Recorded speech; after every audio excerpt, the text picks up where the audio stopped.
Hello, and welcome to another episode of The Pedophile Huntress. We're here with a common goal that you would be united in love with us and encouraged in heart. It's really my goal. I know many of you don't know me, but just to have that full, complete understanding of the mysteries of God because it is our future hope. I'm really pleased tonight to have a friend of mine with me that I actually have the privilege of knowing. Many times, the guests that I have, I don't know, but I do know Sarah. However, I don't really know Sarah's story. So we are going to learn that together tonight. So, Sarah, thank you so much for being here with us. It's just such a pleasure that you've joined us and decided to share your story. It's a very vulnerable place to sit, but I know with the climate of the world, when you come through trauma, as we were just talking about right before we came on,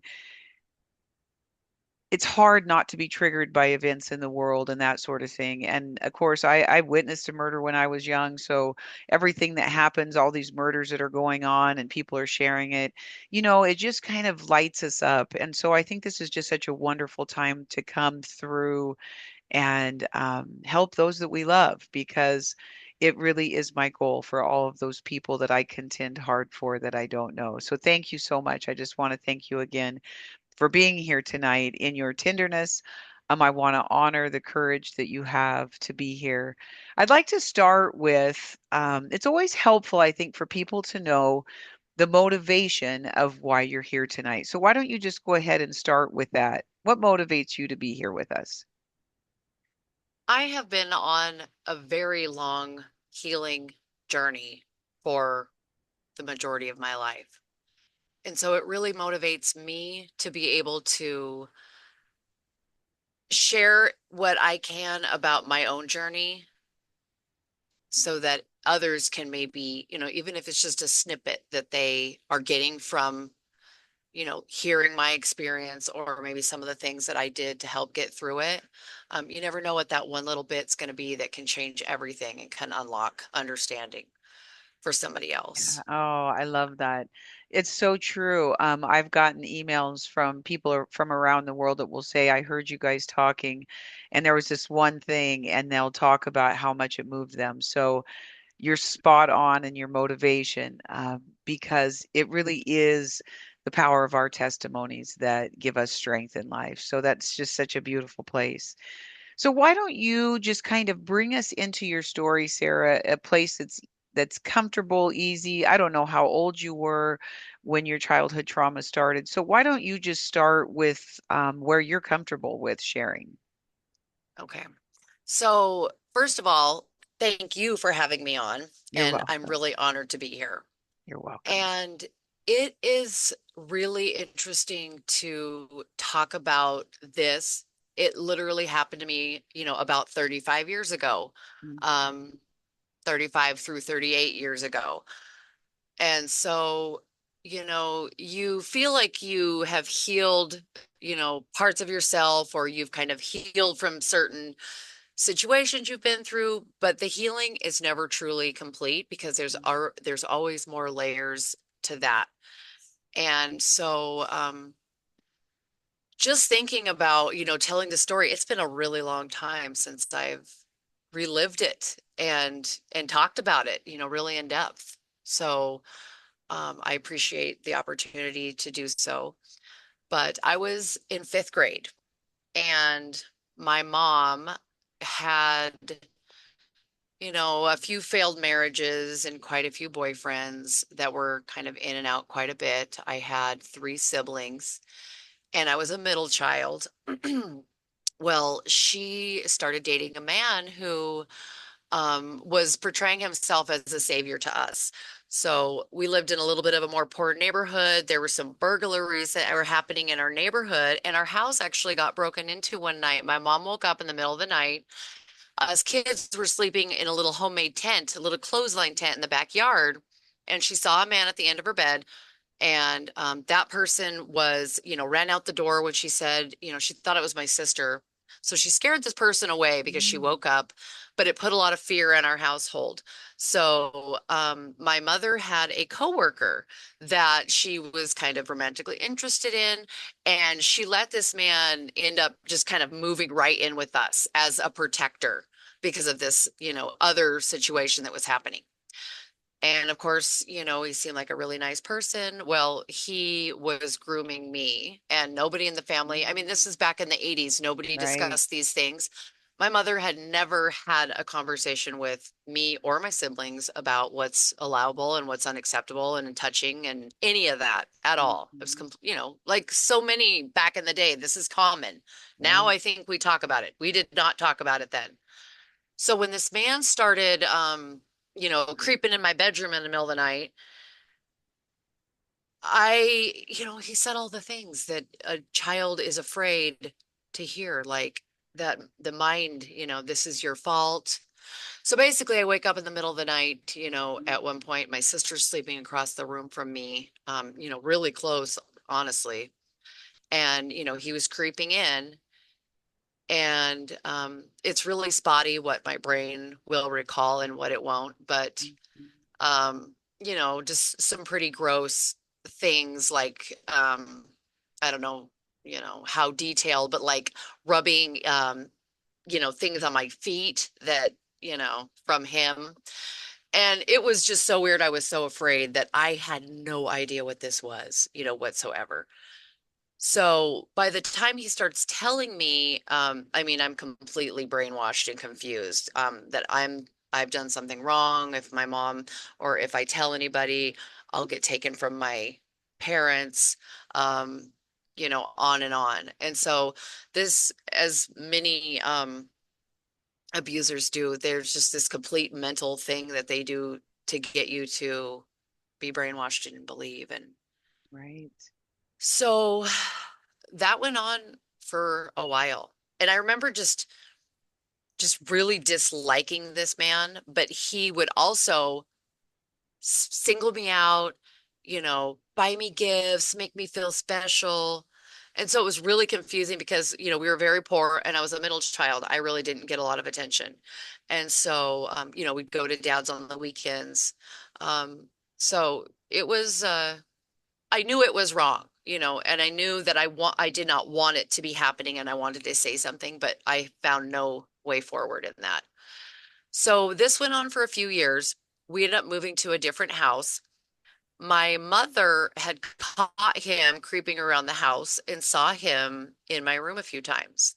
She didn't catch him in the act of anything, but she eventually, and she would ask me, did he do something and there's something wrong? And I would deny it, no, no, nothing.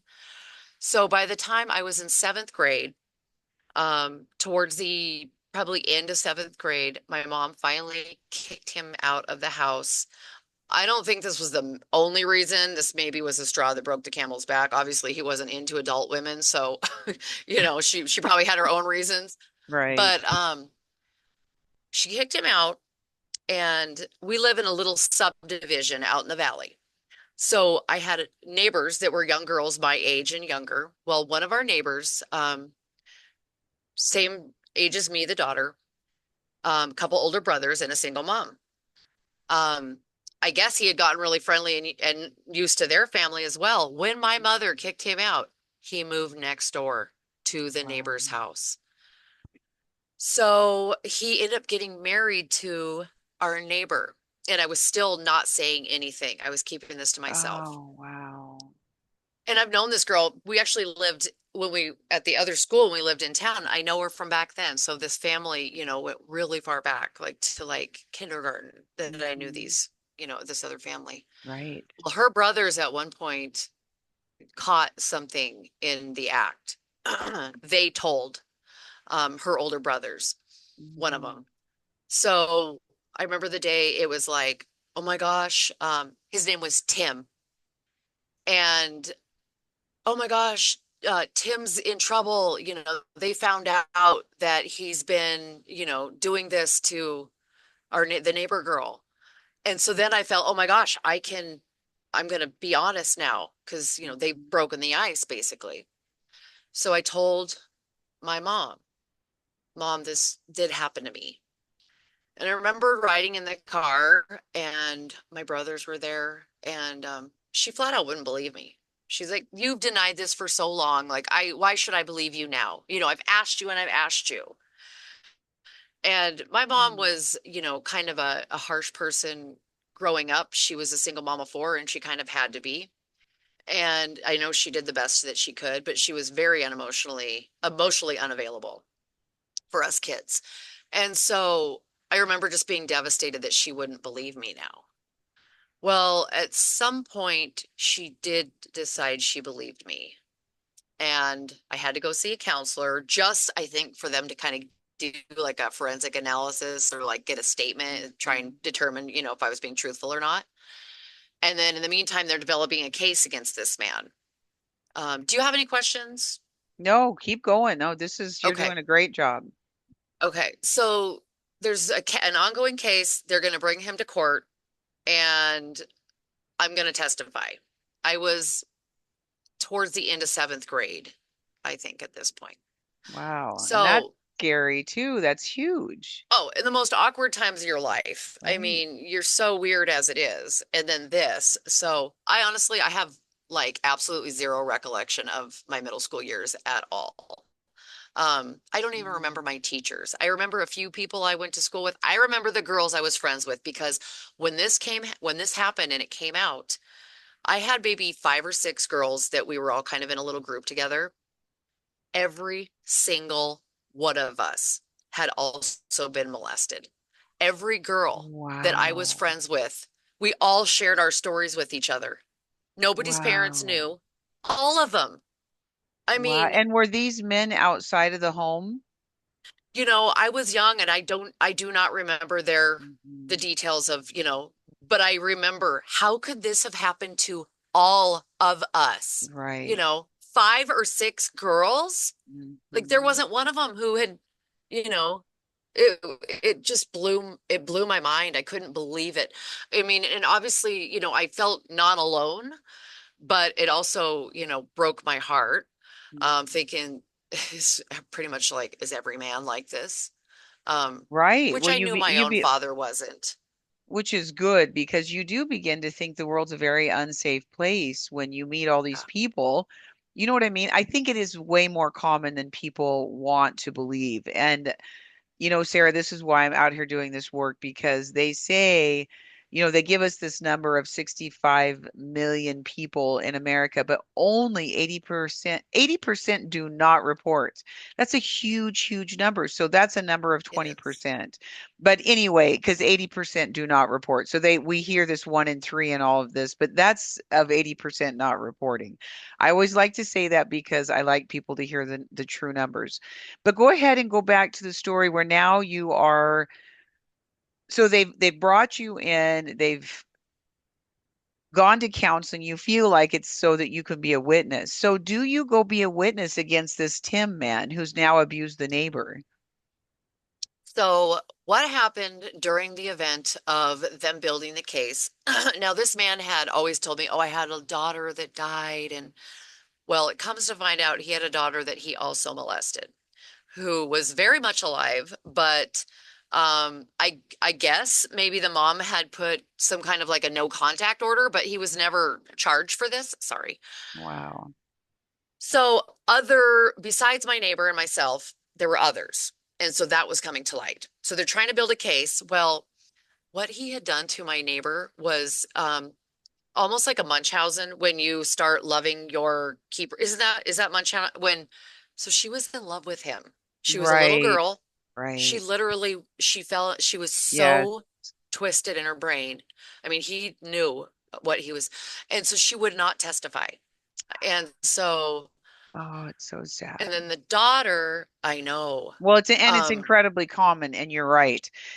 Good grooming makes you fall in love with these people. I mean, it really does. But I mean, yeah, and in the case of incest, when it's your father and all these things, it's natural to love. But that's a common tool. Actually, it's one of the questions that I ask. Did they bring you into this secret love affair with them? But so what yeah, you're saying is 100% common. But go ahead and keep going. yeah. So with all these, it seems like there was somebody else that, from the past that they were aware of, but basically nobody would testify.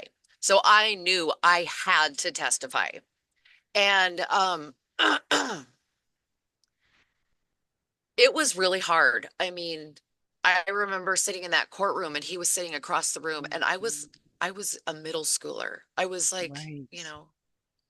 maybe about to be in eighth grade. And and the way he looked at me across the room, like just to try to intimidate me. And I just Mhm. remember there was like I don't remember if it was a drawing or a big doll, but I had to show, oh, this is where, he touched me here. And I Mhm. just remember having a breakdown. I cried, I bawled. And I don't think I was up there long, but just saying that, and it was really scary to tell in front of him watching, but it Mhm. also, you know, it was also really empowering, that he like no longer had this hold over me. It's like, I'm gonna be honest, I'm telling everybody what you're about, right in front of you. Right. It And I was mean, it and was you're, crazy. right at that age, you understand the difference, right? Like it really is empowering to go back and confront. And I know a lot of people don't want to confront. People will tell me, "No, I'm way down the road. That was 30 years ago." I always say go back and get in that MFer's face and confront. I mean, Yeah. because you're right, it is empowering. I think it's interesting that even felt empowered at that age, but go ahead and keep going. So mine, I didn't get to stay in the court for the rest of it. I wanted to hear him testify, but I don't know why. I Mhm. mean, I did. Well, And everyone's like, sure. absolutely not, and I Right. understand that. So my part was really short and I left. Within a few days, we heard guilty. He had a guilty verdict. Ah, it's He's going to awesome. prison. Yeah. Yeah. I was so proud of That's myself. huge. It was the Yes. first hard thing, like really hard thing ever in my life. I think that's probably the moment that I realized that I could do really hard things. Um, Wow. and Well, the 2.5 or 3 years that he was molesting you was a really hard thing too. So getting through that, you know what I mean? Like yeah, that alters your life, right? And so I yeah, just want to honor the strength it took to get through that without comfort after all of those abusive episodes. That took a yeah, lot of strength yeah. as well. So the story gets really awesome. So I, so he's going to go to prison for 40 years and they're giving Wow. him, I know, which is huge. Like That's that's a long time. huge. And I know they don't usually serve that time, but I didn't know that when I was a kid. I'm just like, this is Right. amazing. He's not going to be able to, hurt anybody like this. Um, so they gave him a week or two to get his affairs in order. He had a house, he had whatever. I don't know why they were compassionate to him, but they were. And then within a week, I'm sleeping one morning. I think my cousin had stayed the night or something. My mom comes rushing in the room. I think she had the newspaper article. Tim's dead. Tim's dead. He killed Mm. himself. He committed suicide. Wow. And he always told me, just this stupid, if I ever, I would die in nature and let the wolves have my body, if I ever had to go. And just this weird, well, they found him up in the mountains. He had shot himself. He tried to, hide away and do it kind of like the way, he had portrayed to me that, if so, I felt really like free. Like it felt Right. really good. Now, Right. I didn't always continue to feel that way because I know now that he got off easy, you know. Well, I'll tell you something that, a lot of on my social media, I say if you want to stop a pedophile, tell their secrets because these people are broken, broken, broken human beings, and they cannot tolerate any kind of confrontation. And so, if anybody's listening and this is happening to you, tell, tell, tell, because these are cowardly people. It's why everything's done in the secrets and that kind of thing. While they're quite manipulative, they're incredibly weak. And so, doesn't that, I've actually interviewed several people where this happened. I remember Shannon Page actually, she was in the middle of a trial against her grandfather and he hung himself.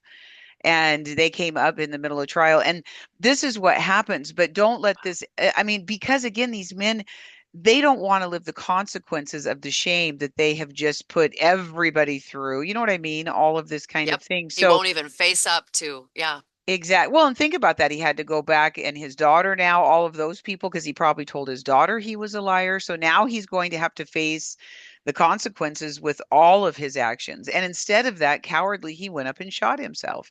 And it's just a good thing to remember for any listener. Tell on these people they are cowards. They do not have strength. Because outside of their manipulation and I think about listening to you, Sarah, how many conversations you had with him. When you think about 2.5 years of him grooming and all of this bullshit lies that he's throwing into this little tiny being, one of them was how he's going to kill himself. And so, trying to, it's weird how I remember when my father died. He raped me for years and years and years.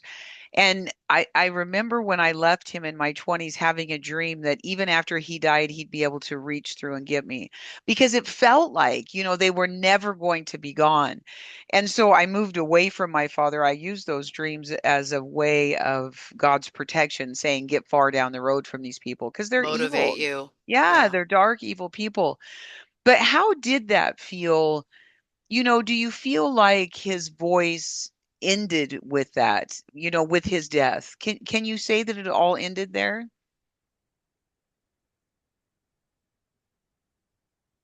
So I mean,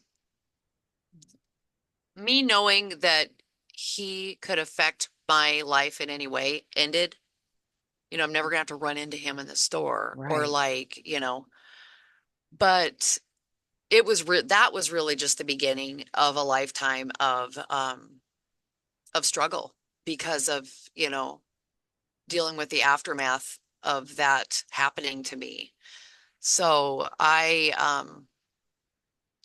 lot of people, as you're aware, who go through sexual abuse end up, addicted. Mhm, I ended up, I found myself in Portland, Oregon, stripping, using mhm, meth. Um, just really that was the only thing that made me feel better about that's, the only time I felt good was if I was getting high in abusing whatever. I mean, I didn't, I wasn't just picky to just meth, like pretty much would do anything, that came across.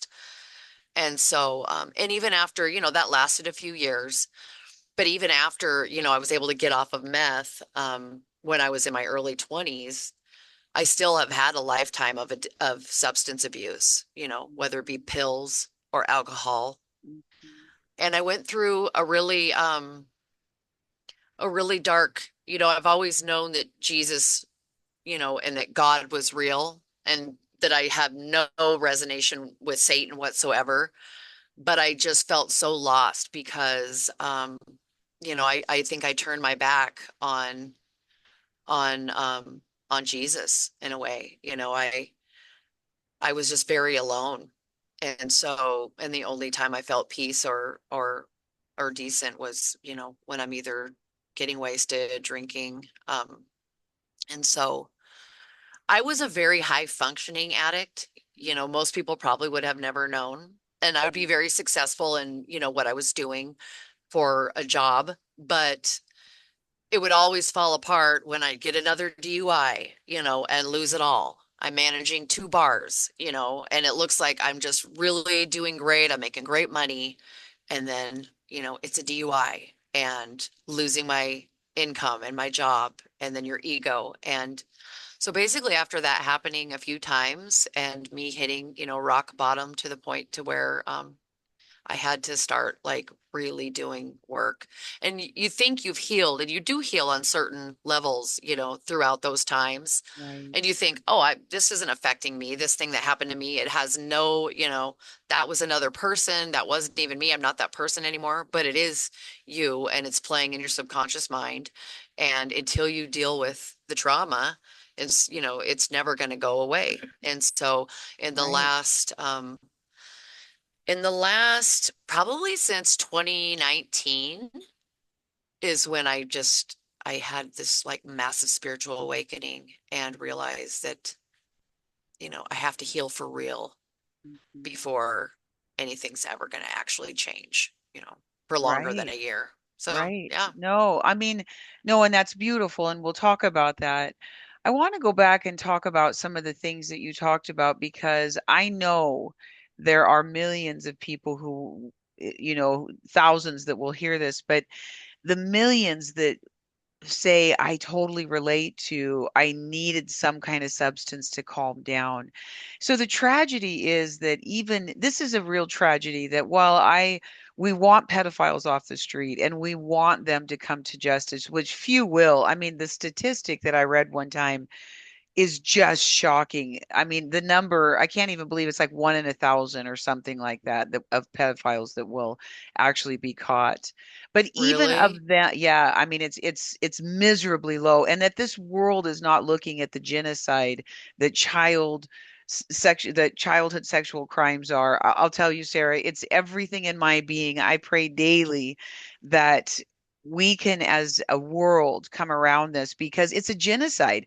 People are destroyed before they even before they turn 18 and they can go be something. They're almost taken out. They have a heartbeat, and maybe they go to jail, maybe they don't go to jail. But I mean, this is a horrific thing that society woefully we're just not doing anything because no, nobody wants to talk about it. Nobody wants to yeah, talk about it, but guess what? We are. So I these guess what, people, oh, yeah, I go am so ahead. sorry. No, please They are go. not punished. They're They should be not. punished as a murderer is. It's so true because you are destroying lives and you're destroying It's the lives all of the loved murder. ones, the Yes. domino effect that it has.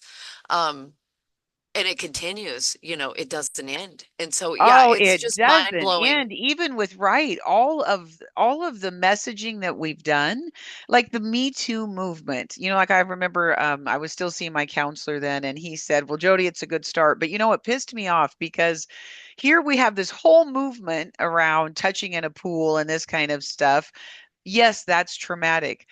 So is being raped at 5. You know what I mean? But we don't even get there. It's always like just scratching the surface. Yeah. And so, I want to start a movement of us seeing ourselves and us talking about these childhood crimes. Because one of the things that's so desperately wrong with it, Sarah, is what happened was while you and your mother may not have been close, it even drove a deeper wedge between you and she. So, Yeah. can you talk a little bit about the relationship before and after the abuse? How did that in your eyes, did it change? Did you guys ever heal? Where was your mom in all this? So my mom was just in survival mode my entire childhood. And when we were little, the only time we really said I love you was when we were going to bed and we would say, "Good night, Mom, I love you. See you in them." It was like a little chant. Mm, It wasn't an embrace or like a meaningful "I love you." It was like just something you said. mhm, And that sucks. I know that, you know, it would break her heart to realize that through my eyes, but that's really how it was. And my mom, she was more kind of focused with men quite a bit um for most of my life. So when this happened, actually there's one key moment that really, it was actually brought up like a few weeks ago through some other things going on. And it was after everything had come to light and he'd already killed himself. And, all that was in the past. But there was one day I was in my bed and I was just bawling and sobbing. And I was just so sad about everything. And my mom came in and she's like, "Oh my God, what's wrong? What's wrong?" And I said, "I just can't forget. Like, I can't get this out of my head. Like, I just can't forget what he did." And she yelled at me and told me to get over it. She said, wow. "Get over it." Well, I realized she was Wow. raised that way. My grandpa was really harsh. Wow. They're old ranch family, you just tough. But yeah, it broke my freaking heart. And I think that it fractured my relationship with my mom to a Mhm. point to where, I remember when I was little, I would know that my mom was wrong about, like, I was little and I was like, no, she's wrong. Like, I knew better, you know. I had parents like that too, so I get it. I know when I was Yeah, a little, I'm lot. like, man, you guys are wrecked up. It's, it's funny when, you have the Right, different levels of consciousness and self-awareness. And even from the right. time, and I've met other people that are the same, but um, it just made me realize that we were nothing alike, Wow, but that's and heartbreaking, Sarah. What you it was, needed in that moment was a mother that held you and said, I am so, so sorry. We're going yeah, to get through this together. Tell me what you need. Can I that run would you have been, baths in the evening? Instead, just get over it. And I'll tell you what, I blog a lot and I did a blog post that's called Just Get Over It. Because you know what? I was so sick of people saying, you could just maybe not talk about it so much. Oh my God. I was like, I am so sick. I'm going to talk about this until I leave this planet and go meet my creator because you know what? It is the power of my testimony that's going to help other people. And you get over it. If you're tired of hearing me, go somewhere else. I don't care. But it's that a parent telling you just to get over it. There's just no words, Sarah. There's yeah, no words. You know what I mean? yeah, it was pretty mind blowing. But the thing about needing to discuss this, the whole reason that these things happen to you or I, because this was in the dark. This Mhm. has to be, this information or these stories or this, it Exactly. has to be brought in the light. It has to be talked about. We can't continue to hide it and not talk Exactly. about it and keep it in the shadows. What is that getting anybody? It's getting more of the same. And so Yep. until we bring it to the light, it's going to continue, at an even more rapid rate because these people will know they continue to get away with it. And, Exactly. it's shame and it's embarrassment why people don't want to be, well, someone who says, can you talk about it? What's your story? Because you obviously have one, or it wouldn't, Mhm. or you wouldn't want to be hiding this. You wouldn't want to be, Right. No, and yeah, think about that. When you talked at school, you had five or six girlfriends that said, I have this common thing. And actually, the girlfriends that I had in school, many of them were also abused. In fact, I had one on um, my friend from childhood. She came on and told her story. And again, this trauma amnesia comes in, especially when you're really little and the abuse starts. But we don't want to remember these stories, right? Because they're hard. But when we watch our lives, getting back to, so he went to court. This is the other thing about that is we get all wrapped up in finding justice for these men and putting them behind bars. But I'll tell you, the true justice is healing and getting on down the road and saying, fuck you, I am living free and I have a great life and I have a wonderful family and I made it. That yeah, is the deepest justice that we can find. However, I believe in the other kind of justice as well because we need to get these pedophiles off the streets. And so we need yeah, to tell. But going back into, I think it's just fascinating really to listen to. So you got this justice because there's millions of people who will never get that. But once that happens, really, as a child, I'm thankful to know that you didn't say I had guilt around his death because, see, he was planting all these things that when I go, I'm going to go out to the woods. He had groomed all of those pieces in you that could have left those messages, you know what I mean, of guilt. And they always want to make us complicit with them. And they're very good at making us feel a responsibility somewhere. But as so you go away, you move away from your mom, you move away from this town, he's gone.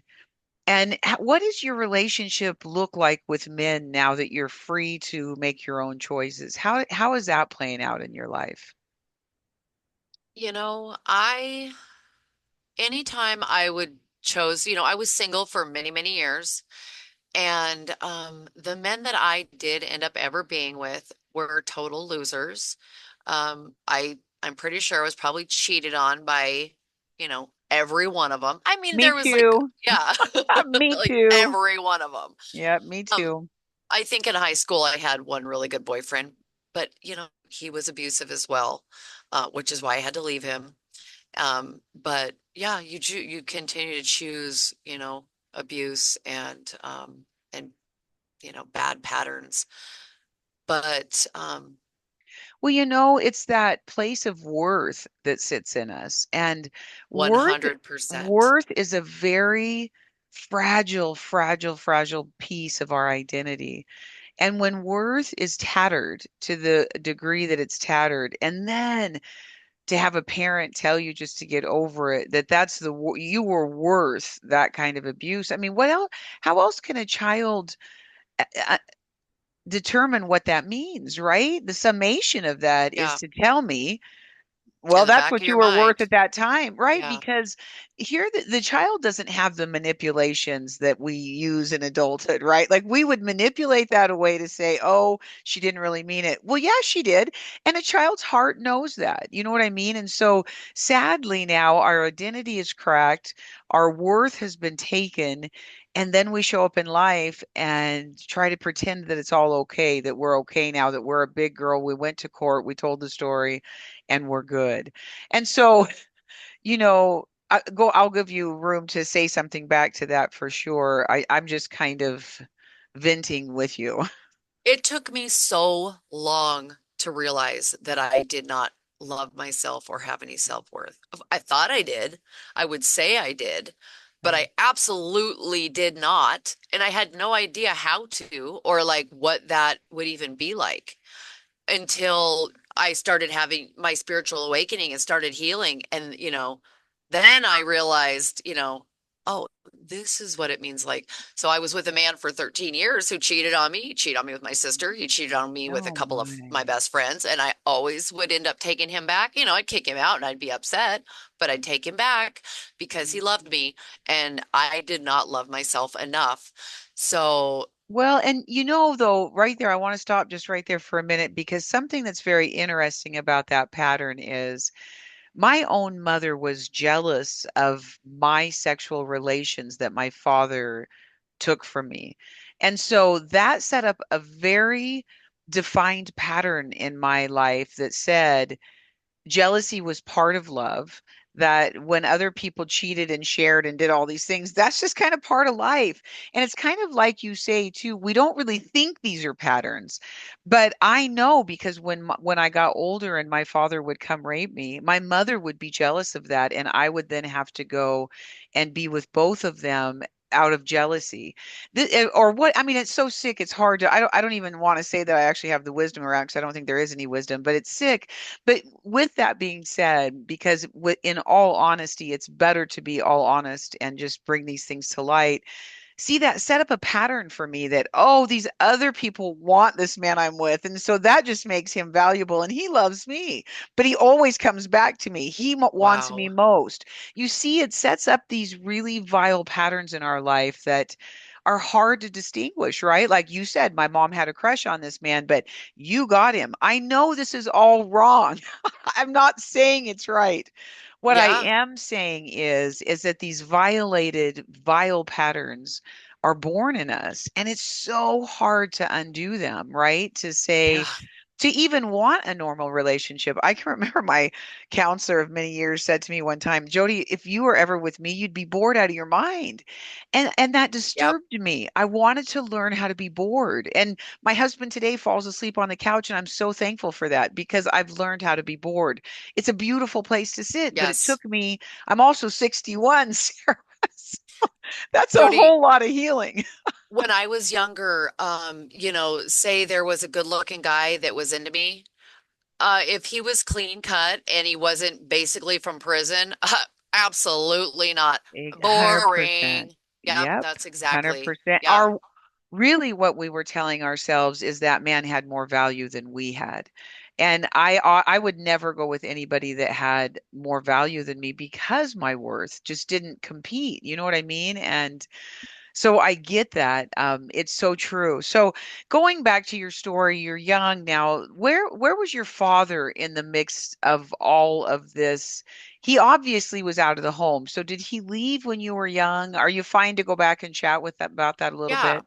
So my dad, when I was really young, I have two younger brothers, and when the second one was a baby who was 3 years younger than me, so I was about three when my dad left.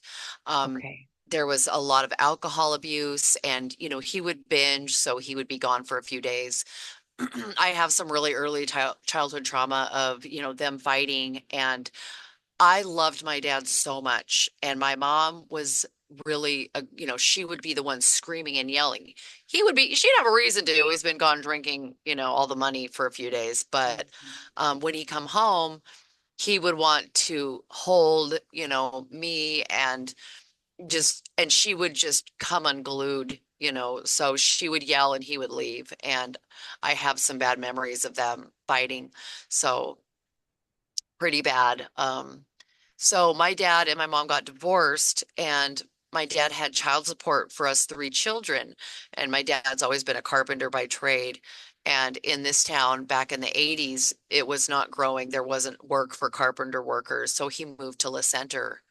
And so my dad lived in Washington. We'd see him on the weekends. Um, when this started, my dad, I feel, did live here when the abuse started, but we just didn't have a strong enough relationship. It was just a little on the weekends, and my brothers were there too, and my stepmom. And so yeah, this man was a predator, and he knew that I did not have a present father. See, um and that's just it. Listening to you think about this. So from 1 to 3, you have the trauma of alcohol and fighting, and so there's chaos and no peace in the home, and probably random pockets of it. And then your father leaves at 3, and then your mom is in and out of relationships, and then in 5th grade you start being abused until almost 8th grade. I mean, when we really think about this, isn't it fair to say we should be really kind to ourselves because we use the tools we had to use to get through, Sarah? yeah.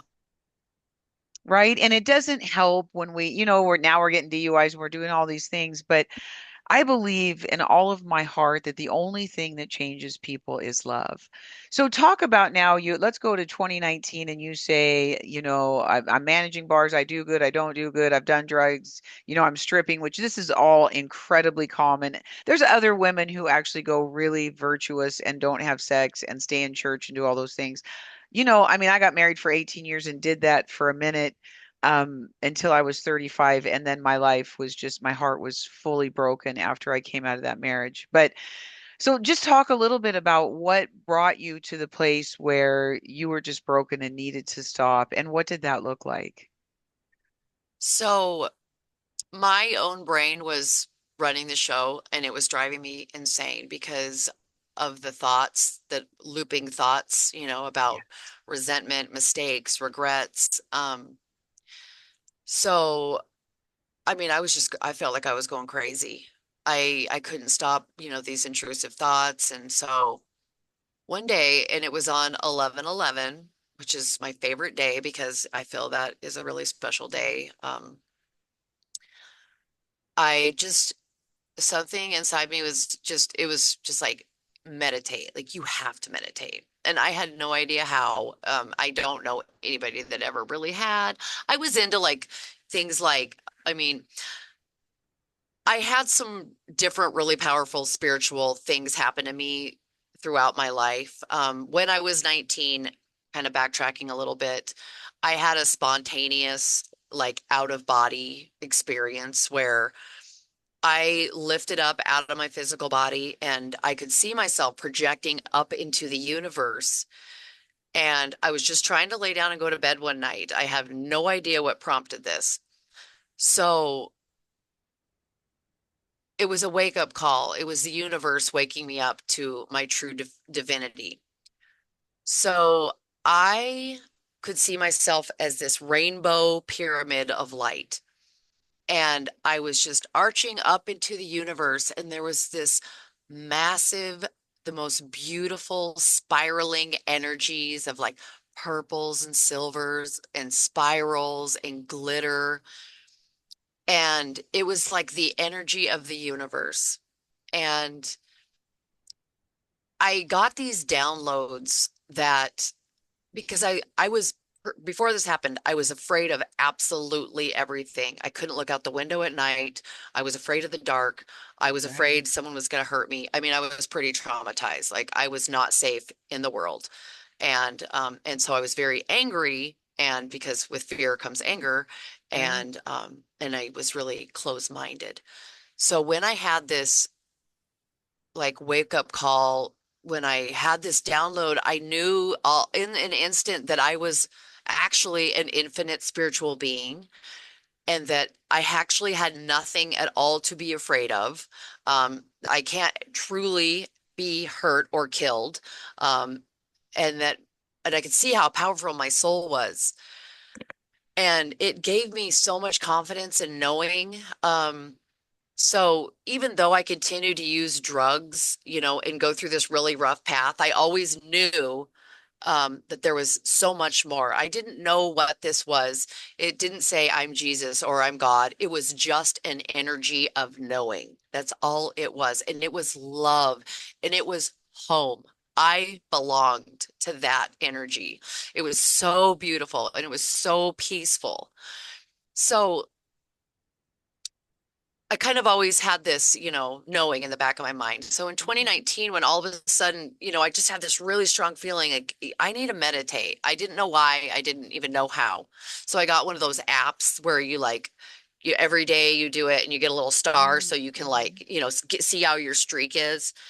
And I had no idea how much healing just this one simple step would start to bring to me. So at the time, I was on Suboxone. I because I had been addicted to opiates for so long. So I had been on Suboxone for like 8 years, which is something that people take to maintain opiate addiction. It basically stops your cravings by doing something with those neurons so that you don't, and if you were to try to get some kind of an opiate, it wouldn't do anything for you. And I pretty much should figure like, oh, I'll just be on this forever. I'll just be Mhm. maintenance with this. And so I just started meditating every day. And by doing so, I started um, helping my brain heal. So when you meditate and you're very focused on your intentions and your thoughts, and you're not just letting your mind just wander and go crazy, it's Right. really powerful because you can actually kind of rewire your brain. Um, and it puts you back in control. So, my meditations get a little longer and a little longer, and I was getting better and better at it. And it was literally helping me heal. My memory got better. I've always had a terrible, terrible memory. Mhm. I can remember anybody's name. I have an amazing memory now, and I know this is part of it.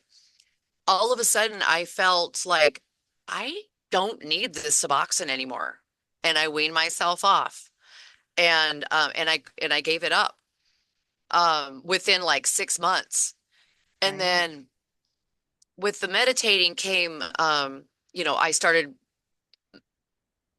writing meditations and filming them because I wanted other people to experience meditation. It can Right. help them. If it can help me, it can help anybody. And yeah, it just kind of spiraled from there. With, going down the healing journey, wanting to learn modalities. One of the biggest things that has helped me heal is helping other people heal. I Yeah. mean, it's It's very, so true. there's one theory where it's like, no, you need to be healed before you can heal anybody. But helping people heal helps you heal.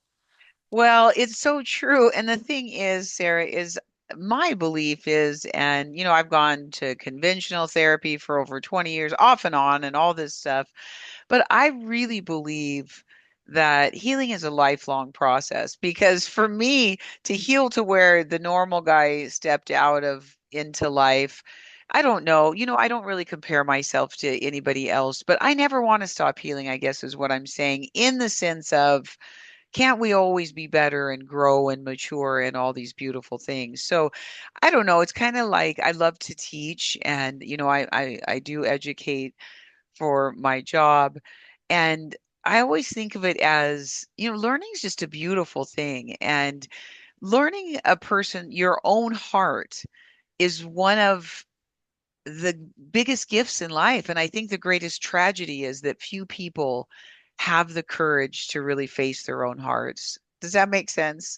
I think it's hard for people to know how, even Yeah, to know hard to heal something when you don't know, because so much of this trauma is playing in your subconscious mind. It's not on the right, surface level that you're unaware of that, just like not loving yourself. It's hard just to figure out what it is that you right. feel and think so that you can begin to deal with it. That was the hardest part for me.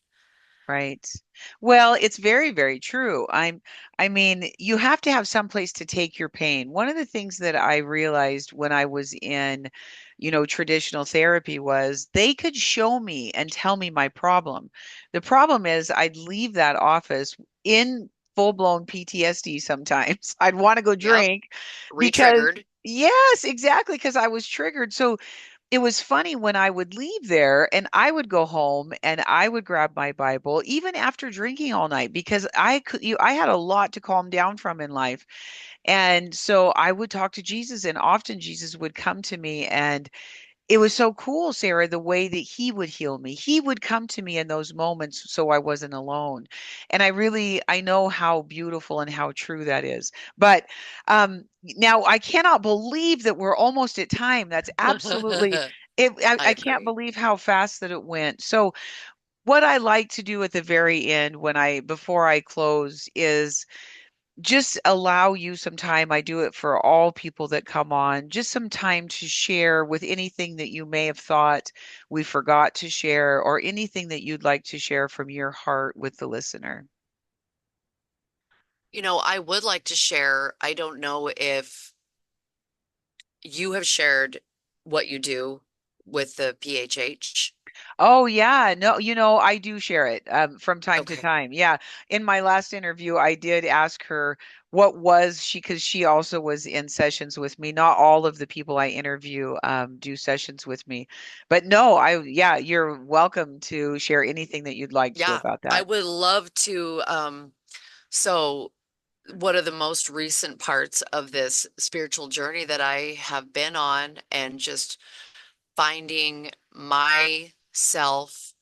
So Jody and I did a session together. She facilitated a prophetic heart healing.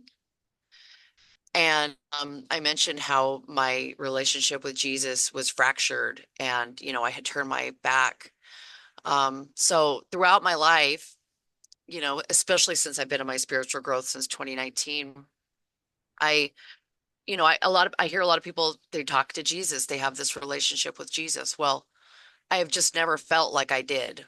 And when I would talk to Jesus, in times that I really needed him, I would kind of envision him like way up here, like I'm calling him in, like, Jesus, I need you to be with me now, and sometimes I would feel like, well, I just never felt like he was really there with me or hearing me, or that connection was not there. And so the session that Jody and I did, um, it was so basic and so easy, but you brought, you didn't bring, you helped me realize I was able to see that Jesus is right here, like Mhm. right with me. Yes. Like the whole time, for some reason, I just couldn't see him. I don't know, I had to open my heart and my eyes in the right way. And he's not up here or over here, and I don't have to call him in. He's Mhm. right here with me all the time. Like he's actually right here right now. It's so And beautiful. that was huge. That I was struggling for that for so long. And it was a big piece that was really missing for me. And it was just so simple. Like I felt kind of like, I but love that. That's it's been so really powerful. It's beautiful. been Oh, I amazing to love have that. that serious close connection, back again. You know, It's it is so simple, isn't it? I love that. Thank you so much for sharing that. It's it is one of the things that the world can do. The world can tell you what your problem is, but only Jesus is the one that can come sit with you and literally heal your heart. I mean, that's all you need. it was his whole commission. He Yeah. came to earth, and that's what everybody forgets, that he was a freedom fighter for the brokenhearted. And I love that you said that it is that simple. And together, it's biblical that says when two people come together, there I am in your midst. And so when we ask him to be there, he's a gentleman, right? So he doesn't bust through the door like dark spirits do and like Satan does. He's this really cool guy that says, "Hey, you want me to come in?" And then immediately he's like, "I can't wait to stay close to you." And I'll tell you, Yeah. Sarah, it is such a beautiful experience. The peace that's there, like just being in the kitchen. The I talked to peace. him all day long. You know what I mean? Like I went downstairs. It's so simple. I made dinner for my husband, and then he had brought these apples home from the golf course, and I just made applesauce. And it's so silly, Sarah, but I was so happy just thanking God for being with me and that my pain really stopped. Like I had intense pain where I'm telling you, 2 bottles of alcohol, I could stand and talk because it matched the pain that I had in life. And people can judge me and I don't care because you know what, Sarah, he never did. So the reason I don't really talk about drugs and addiction and all that stuff is because all I needed was the presence of God to love me. And I still don't want to talk about that. It's fine to share because it's horrible to be in the throes of it. But you know what I'm saying? I'm never going to go to a person and be like, man, you drink too much or you blah, blah, blah. Because the truth is, all you need to do is feel that love. And you're like, whoa, could I sit by that again? And then it's like Yeah. you said, I don't want to be by that Suboxone and that kind of thing. But Yeah. there's no judgment. There's absolutely no judgment. I've done a lot of these sessions even with my own children, and it breaks my heart when I learn, oh my gosh, is that what you thought God was? That he's judging you? Because he doesn't judge us. You I could wake know, up but with the worst hangover in the world. If you're going to go having an affair and you can't help yourself, take Jesus with you. Because I'll tell you what, you're going to be better off taking him with you than leaving him somewhere. And I love that you say that, right? Because I got to tell you, I found myself in really bad situations, married men and all kinds of things. But I always had Jesus with me, Sarah, because I don't know where I would have ended up had I not. And so I always tell people even wherever you're going, take him with you. yeah, Choose to take him with you because he'll help you out of those situations. So, sister, I love you so much. Thank you so much I for love you being here. I too. like to keep these at an hour because I just like to honor people's time and that's what they're used to. But I just love you so much. God I bless. love Jesus you. is Thank with you, you. Joan. We're going to talk soon. Everybody out there, if you like what we're doing, please follow us. That's how it works out here. And remember, you see you. God is always looking for you. He loves you. I love you so much, sister. Extra special angel activated around you for protection and peace tonight. I mean that Thank with all my you. heart in Jesus' I know name. you do. Good night. Love you. Love you too. Good night.